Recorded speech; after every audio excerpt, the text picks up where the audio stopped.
नमस्कार दोस्तों, स्वागत है आप सभी का आपका अपने YouTube चैनल A1 ज्ञान कुंज ऑफिशियल में।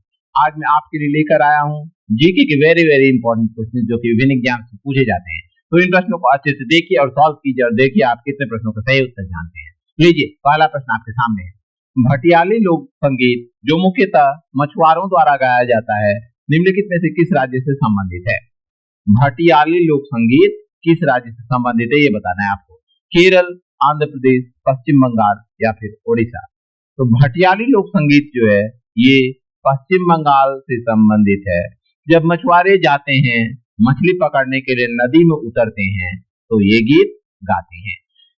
ये भटियाली शब्द जो बना है वो बना है भाटा से। भाटा मतलब जो लहर जो समुद्र में ऊपर नीचे होती है वो ज्वार भाटा कहलाती है, इसी से बना है भटियाली। इसके अलावा ये गीत बांग्लादेश में भी गाया जाता है। अगला प्रश्न ये रहा, क्वेश्चन है राष्ट्रीय पर्वतारोहण एवं साहसिक खेल संस्थान national institute of mountaineering and adventure sports कहाँ स्थित है? आपके ऑप्शन है आपके सामने। इसका सही उत्तर क्या होगा? तो इसका जो सही उत्तर है वो है अरुणाचल प्रदेश। कहाँ पे स्थित? अरुणाचल प्रदेश के दिरांग में ये संस्थान स्थित है। कहाँ पे? दिरांग में स्थित है। इसकी स्थापना कब हुई? 2013 ईस्वी में है स्थापित हुआ। और ये किसके अधीन काम करता है? तो ये जो संस्थान है ये रक्षा मंत्रालय के अधीन काम करता है। अगला प्रश्न ये रहा, निम्नलिखित में से किस राज्य या केंद्र शासित प्रदेश में भारत की पहली 100% पूर्णतः डिजिटल साक्षर पंचायत है? केरल, पुदुचेरी, महाराष्ट्र या दिल्ली? कहाँ पे है ये पंचायत? तो इसका जो सही उत्तर होगा वो होगा बच्चे केरल। केरल में है 100% पहले डिजिटल साक्षर पंचायत। 2023 में डिजी केरलम प्रोजेक्ट के तहत जिसका उद्देश्य था सभी लोगों तक डिजिटल क्रांति पहुंचाना, उसी के तहत ये पूर्णतः साक्षर पंचायत बना। पहला ई साक्षर राज्य का नाम आपको कमेंट में बताना है। भारत के पहले ई साक्षर राज्य का नाम आपको कमेंट में बताना है। देखते हैं कितने लोग सही उत्तर देते हैं। ठीक है, चलिए बढ़ते हैं आगे, देखते हैं अगला प्रश्न। क्वेश्चन है लंगवीर नृत्य डैश राज्य का लोक नृत्य है। आपको बताना है कि लंगवीर नृत्य जो है वो इसमें से किस राज्य का लोक नृत्य है। तो ये जो नृत्य है ये बांस के खंभे पर कलाबाजी दिखाई जाती है। इसमें बांस के खंभे पर कलाबाजी दिखाई जाती है। किसके द्वारा?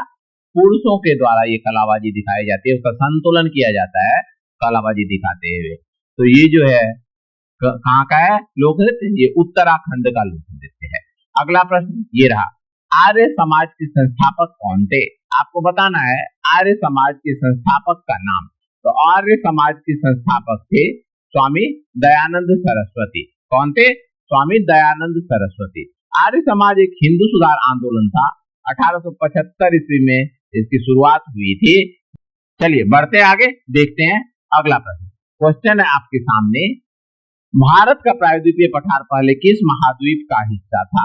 तो भारत का प्रायद्वीपीय पठार जो है भारत किससे बना है? अधिकतर गोंडवाना लैंड से बना है। और ये अधिकतर किसका हिस्सा था? अधिकांश भाग जो था ये अफ्रीका का हिस्सा था।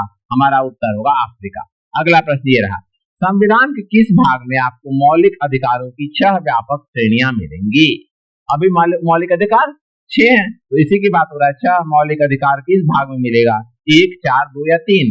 तो मौलिक अधिकार की व्याख्या की गई है संविधान के भाग 3 में। इसमें भाग 3 में अनुच्छेद 12 से लेके 35 तक है मौलिक अधिकार से संबंधित अनुच्छेद। इसमें 6 मौलिक अधिकार हैं। पहले 7 मौलिक अधिकार हुआ करते थे, लेकिन 1978 ईस्वी में कौन से संविधान संशोधन द्वारा?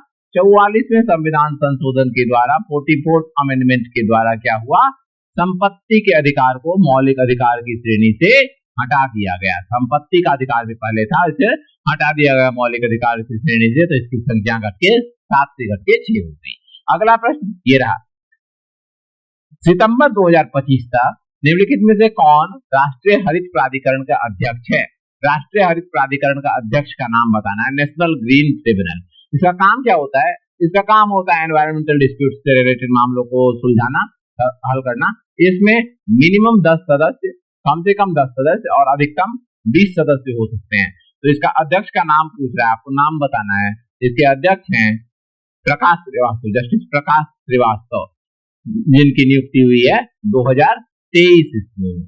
आपको बताना है इनका कार्यकाल कितना होता है, नेशनल ग्रीन ट्रिब्यूनल के जो अध्यक्ष होते हैं उनका कार्यकाल कितना होता है। कमेंट सेक्शन में जरूर से बताना आप लोग ये क्वेश्चन का आंसर। अगला प्रश्न ये रहा, शतरंज की बिसात पर कितने खाने होते हैं। शतरंज का जो बोर्ड होता है उसमें कितने खाने होते हैं ये बताना है आपको। तो 8 गुना 8, 8 8 ऊर्ध्वाधर रूप में और 8 क्षैतिज रूप में, यानी कि स्तंभ, कॉलम और रो। इस प्रकार से कुल 64 खाने होते हैं शतरंज के बिसात से। अगला प्रश्न ये रहा, भारत में नागरिकता के अधिकार को विनियमित करने की शक्ति किसके पास है। नागरिकता का अधिकार जो है, नागरिकता संबंधित प्रावधान कौन से भाग में किए गए हैं भारतीय संविधान के, ये है भाग 2 में दिया हुआ अनुच्छेद कौन सा होगा, 5 से लेके 11 तक ये प्रावधान है। तो भारत के संविधान का अनुच्छेद 11 नागरिकता प्राप्त करने या फिर नागरिकता छोड़ने से संबंधित प्रावधान या फिर अन्य कोई भी प्रावधान करने की शक्ति किसे देता है, संसद को देता है, पार्लियामेंट को देता है। कौन सा अनुच्छेद, अनुच्छेद 11। तो हमारा सही उत्तर हुआ ऑप्शन नंबर 8। अगला प्रश्न ये रहा, निम्नलिखित में से कौन वृहत कथा कोश के लेखक थे। वृहत कथा कोश के लेखक का नाम बताना है आपको। तो इसका जो सही उत्तर है बच्चे वो है हरिसेन। हरिसेन जो थे ये वृहत कथा कोश के लेखक थे। ये संस्कृत के प्रसिद्ध कवि लेखक जो भी आप कह रहे थे। और इसमें क्या है, वृहत कथा कोश में लोक कथा और कौन सी कथा, दंत कथा का संग्रह है ये वृहत कथा। चलिए बढ़ते हैं आगे, देखते हैं अगला प्रश्न। क्वेश्चन है आपके सामने, किसी देश का व्यापार संतुलन क्या है। तो व्यापार संतुलन क्या होता है, व्यापार संतुलन होता है आयात और निर्यात के बीच का अंतर, एक्सपोर्ट और इंपोर्ट के बीच का अंतर जो होता है वो कहलाता है व्यापार संतुलन। व्यापार संतुलन। तो भारत का क्या है, इंपोर्ट ज्यादा होता है, एक्सपोर्ट कम होता है। तो भारत की जो अर्थव्यवस्था है वो व्यापार घाटा के रूप में होती है, व्यापार घाटा होता है यहाँ पे, ट्रेड डेफिसिट। ठीक है, चलिए बढ़ते हैं आगे, देखते हैं अगला प्रश्न। क्वेश्चन है आपके लिए, दलेर मेहंदी मुख्य रूप से किस भारतीय भाषा के पॉप गानों के प्रसिद्ध गायक हैं। कौन से भाषा के गायक हैं दलेर मेहंदी, ये बताना है आपको। तो दलेर मेहंदी जो है ये पंजाबी के गायक हैं, पंजाबी भाषा गायक हैं, भांगड़ा पॉप के गायक हैं मुख्यतः। ये पारंपरिक पंजाबी थीम व नृत्य रखता है इनके गायन में। अगला प्रश्न ये रहा, जोहान्स निकोलस ब्रॉन्स्टेड और थॉमस मार्टिन लॉरी ने अम्ल और क्षार की मूल अवधारणा किस वर्ष प्रस्तावित की थी। तो ये दिया गया था कब, ये दिया गया था 1923 ईस्वी में। कब दिया गया था, 1923 में। इसमें अम्ल को प्रोटॉन दाता और क्षार को प्रोटॉन ग्राही के रूप में बताया गया था। अम्ल हो गया प्रोटॉन दाता, प्रोटॉन से संबंधित ये मॉडल था, इलेक्ट्रॉन से संबंधित प्रोटॉन से। और क्षार को क्या बताया गया था, क्षार को प्रोटॉन ग्राही के रूप में बताया गया था। अगला प्रश्न ये रहा, भारत ने पहली बार एशियाई खेलों की मेजबानी किस वर्ष की थी। तो सही उत्तर क्या है इसका, भारत ने पहली बार जो मेजबानी की थी वो थी पहला एशियाई खेल की मेजबानी भारत ने की थी। और ये कब हुआ था, ये हुआ था 1951 ईस्वी में। सबसे ज्यादा पदक इसमें जीते थे जापान ने और दूसरे नंबर पे रहा था भारत। ठीक है, चलिए बढ़ते हैं आगे, देखते हैं अगला प्रश्न। क्वेश्चन है आपके लिए, जियोइड पृथ्वी का डैश है। क्या है जियोइड।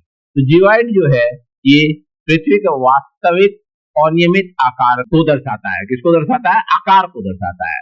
वास्तविक आकार वो अनियमित है जो उसको दर्शाता है, वास्तविक अनियमित आकार को दर्शाता है क्या चीज, जियोइड। हमारा सही उत्तर हो गया ऑप्शन नंबर 4। अगला प्रश्न ये रहा, साकेवा डैश के खिरात खम्बू राय समुदाय द्वारा मनाया जाने वाला एक धार्मिक त्योहार है। कौन मनाता है ये त्योहार, ये बताना है आपको। तो ये जो है ये मनाया जाता है किरात खाम्बू राय समुदाय के द्वारा। ये पाया जाता है कहाँ पे, सिक्किम में। सिक्किम का है ये किरात खाम्बू राय समुदाय, जो कि मनाता है साकेवा त्योहार। ये 9 दिन तक चलता है, 9 दिनों का त्योहार है, 9 दिवसीय त्योहार है। वैशाख मास की पूर्णिमा को होता है। और क्यों मनाया जाता है, धरती माता के सम्मान में मनाया जाता है। धरती माता के सम्मान में यह त्योहार मनाया जाता है। अगला प्रश्न ये रहा, क्वेश्चन है, भारत की जनगणना 2011 के अनुसार अधिकांश लोग डैश से भारत के अन्य राज्यों में पलायन कर गए थे।